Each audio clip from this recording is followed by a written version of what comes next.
I'm going to give you a quote. You tell me who said it, okay? I am the greatest. Yes.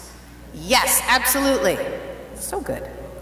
So what defines Muhammad Ali as the greatest? What in his life exactly? Was it when he was boxing? All those titles, all those spectacular fights? Was it when he refused to serve in Vietnam due to his principles as a conscientious objector and was stripped of all those titles and barred from competing in the sport? Was it when he stood up to racism in the community through working in the civil rights movement? Or was it when he spoke up against Islamophobia after 9/11 and worked to educate people that Islam was a religion of peace? Or that through his charitable work, he fed an estimated 22 million people who were starving in parts of Africa? Or was it that he talked a suicidal man out of jumping off a building in downtown LA in 1981? Or was it when he showed the world through his presence what it was like to live with Parkinson's disease and continued to fight for another day, testifying in Congress for another round of funding, the acceptance of living with this disease and not choosing for it to change or end his life? He refused to be shunted away. I am the greatest, said Ali. Which of these showed true greatness?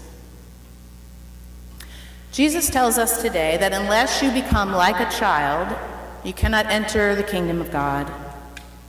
Now we think, oh, how sweet. Jesus with a child on his lap. What a photo op. But that was not what the disciples were thinking. Not at all. Or anyone else standing around either. You see, children in Jesus' day were property. They had no status.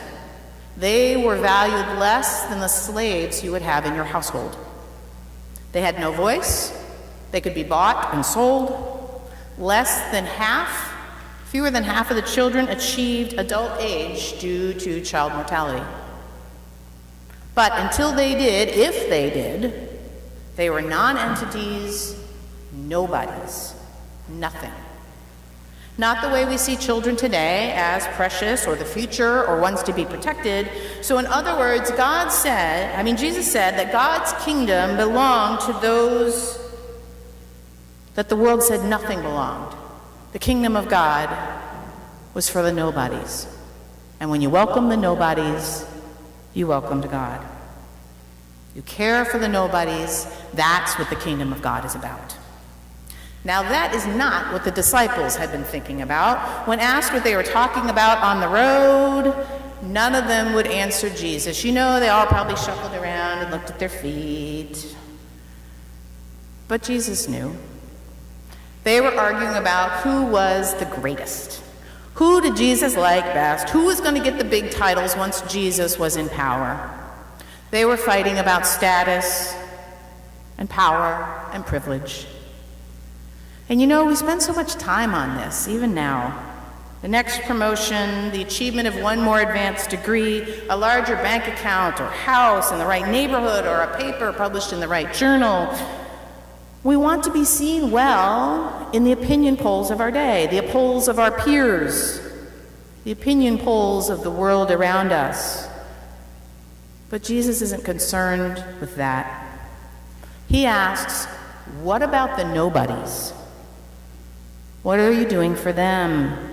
How is what you are doing serving the least, the lost, the discarded, the ones who are truly the epitome of God?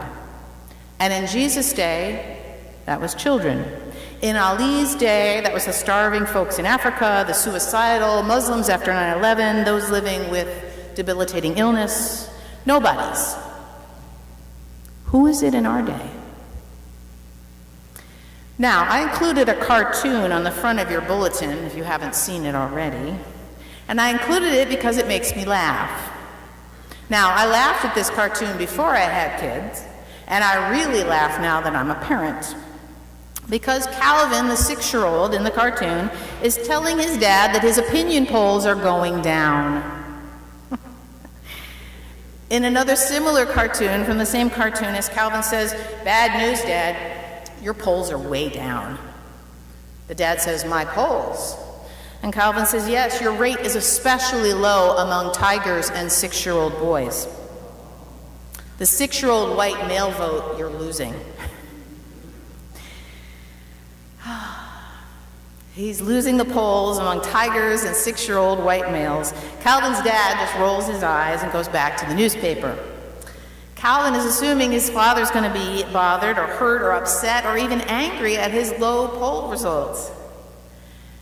And of course, because of that, let Calvin stay up later, have double desserts, skip homework. Calvin is counting on the poll to change his dad's mind, and that the opinions of tigers and 6-year-old white males matter deeply to his father. But let me ask you, those of you who have kids or work with kids, how successful is a mother if she is concerned with the opinion polls of her children? How successful is a dad as a parent if he's currying favor with a mischievous 6-year-old? Not very.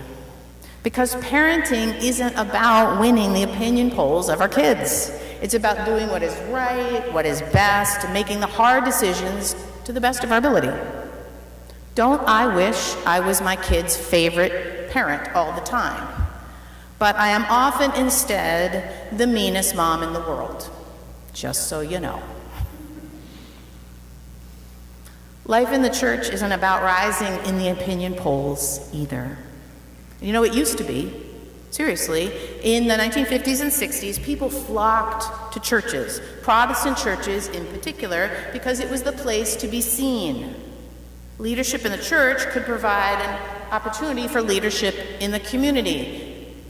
Just look at all our past presidents in this country, all but one coming from Protestant churches. Attending a church was a way to make connections, a place to gain favor. I mean, even our history as Congregationalists was that unless you were a member of the church back in the 17 and 1800s, you couldn't vote in the town elections. Now, that's not all that was going on in churches at that time, but it was a piece of what was going on under the surface. Do people come to church today to gain status? No, they don't. Church is not central, it's more of a sideline. We don't gain in the opinion polls if we go to church. More likely, it's that folks will wonder, what does it mean? Oh, you go to church? Are you weird in some way? And yet here we are.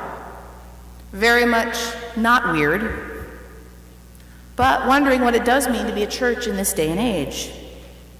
And we can be worried as we think about the future. Worried about membership, worried about the status of churches in this community and in this country, worried about how we pay the bills as a church.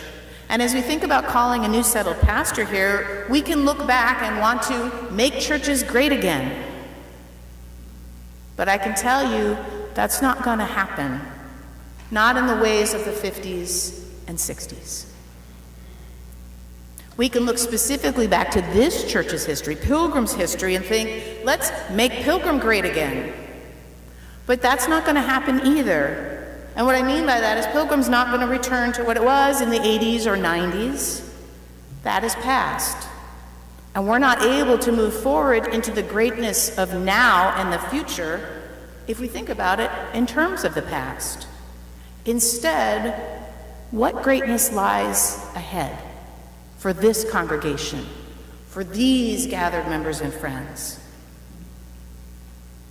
Jesus says to enter the kingdom of God, to be great, is to welcome the nobodies. What might that mean for Pilgrim?